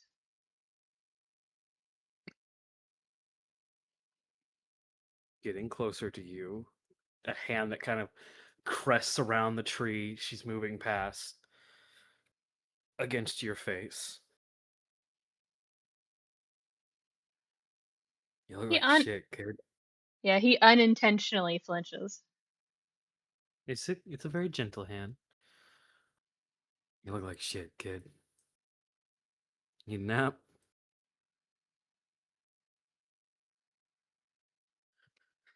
He kind of half whispers, half gravels out, maybe. Come on, let's get you and like you just get and lift. Let's get you over to your old man. And you are set up against her body, and she does sort of hold you as she brings you along with her.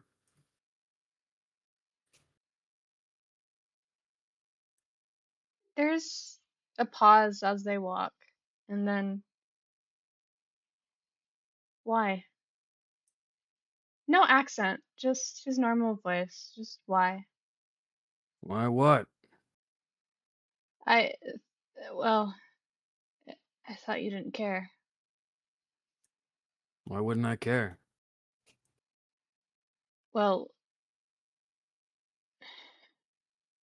I'm realizing that I don't know as much as I thought. Oh yeah. And you see her kind of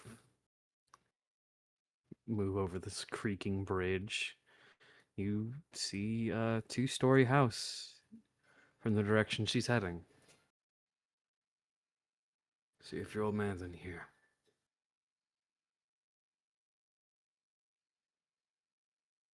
You won't know anything unless you ask proper questions.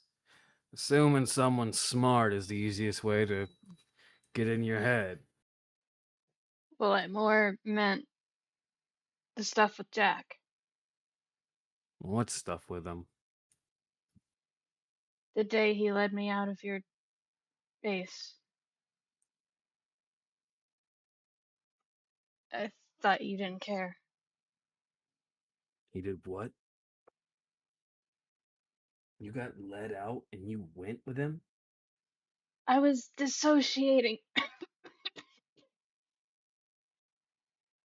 Are you alright?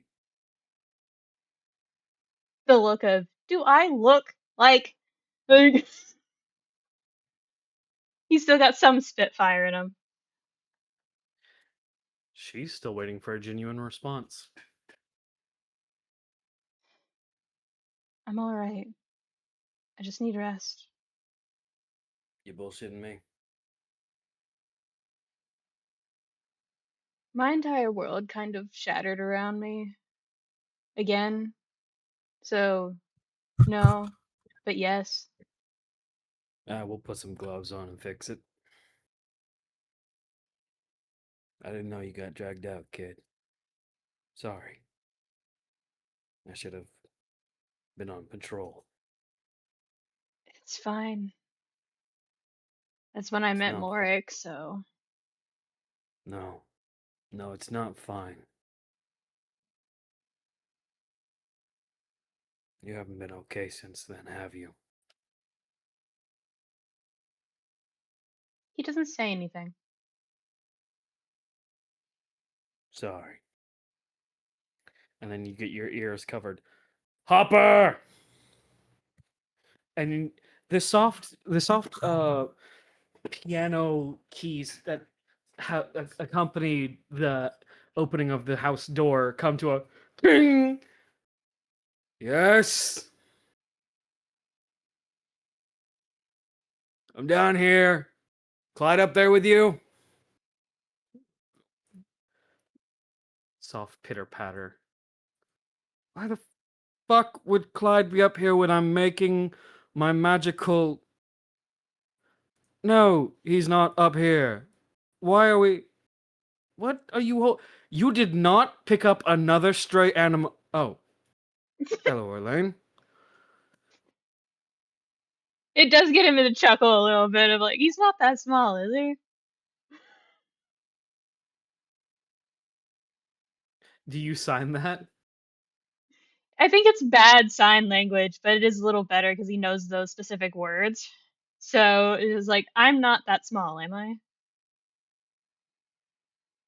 If she doesn't stop crouching, you're at her shins. Everything looks like a small animal. I'm not much better. I have fucking ears. No, you... Clyde's in the workshop again. Oh, great. Is it a chloroform or is it a drag his ass out? We only had to do that once. Stop saying it's an option. Yes, just drag him out. You're fucking 10 feet tall. Yeah. Then Said, just, it's fine. I can go get him. No. Like, she's already moving with you out of the door, and you just hear, set the child down! I'm in Oh. my 30s. Like, he's actively just muttering, I'm in my 30s. Only double digits? As Izanani set you down, pats your head. Been waiting for you to get back here. We got a barn tricked out and everything for you to take naps in. And your friends, too. My idea, and we even set up your garden. Clyde said you like it, so been keeping up with it. You should... And then points you into the way of the workshop. He's in there, by the way. He doesn't do anything for a moment. It just waits there. Isa? Yeah, kid. Sorry. I'll get pulled into an actual hug, fucker. A hug where she pats your back with her full hand and just goes, so am I, kid.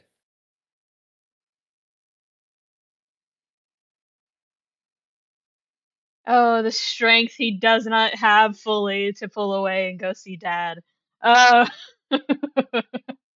He does do it, though, and, like, nods and kind of that sheepish look of he's realizing he's been kind of a douchebag.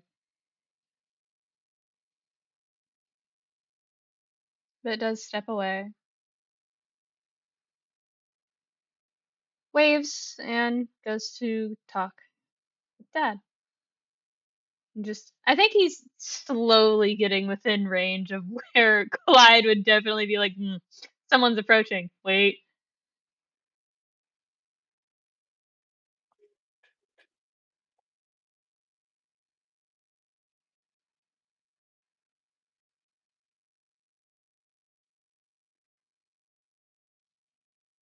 The door, I will say, is slightly cracked open, so you don't have to actually do anything.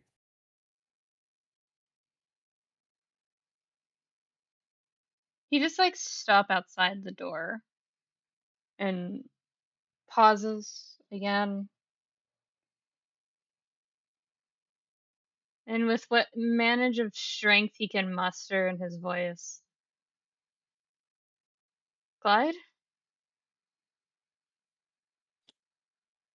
You see, all opening the door, you see a vest.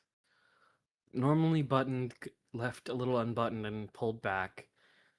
A watery set of screens coming off of a portal, or not a portal, a fountain that seem to reconvene as he slides his hand along these screens downward, turns to look at you. And you hear in your head the quieting of all the other voices in there. Hello, my boy. Good to see you again. Oh, the way he just shatters. Just the softness and genuine not being mad at him. And just takes one step and fucking collapses in the doorway. And picked up. Brought to the bed immediately. With all the things returning to the way they were where the last session, one-on-one session left off. At which point, because you did, if I remember correctly, you were resting for like an hour or two. Yeah, You were enough out. to where it was like, yeah, it was like full send out. Like, it was like a good couple of hours and waking up like, huh? Like,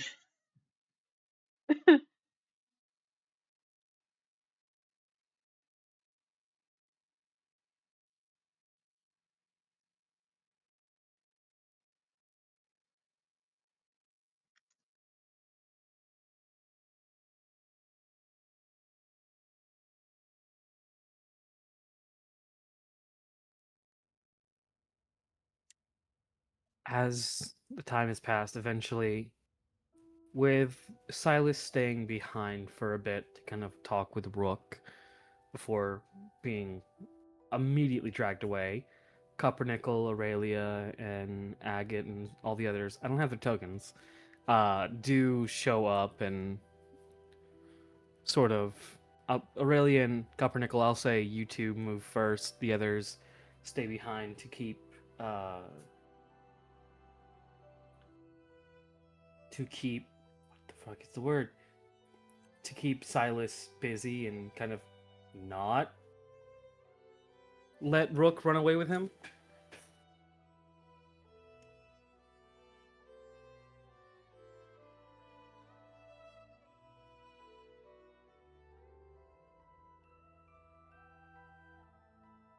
Tala, you're muted.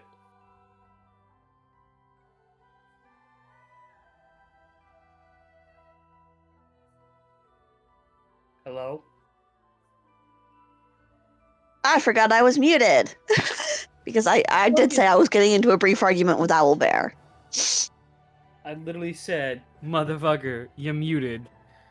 I Alright. Did also- not. yeah, he did. What the fuck? He literally did. What the fuck? I also, if it's because all of our technology seems to be fighting us right now, including my own, I might suggest cutting today's session a little short. Yeah, it was already going to be short because there's only 3 people technically playing right now, so we can call it here.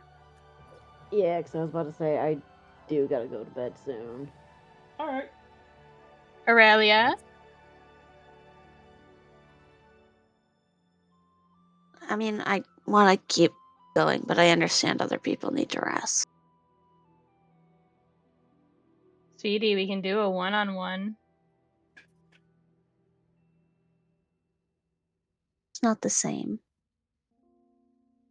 What the fuck you mean it's not the same? Because People if have anything, autism. Oh, right. I was also just gonna have Cupronickel kind of play babysitter, but also asking what certain plants are, because he's only really known the snow-covered base as well. Valid. So Yee. for here, I say we call it for tonight's session, and then next session we'll pick up right here. Yeah. We'll start with Aurelia. Yeah.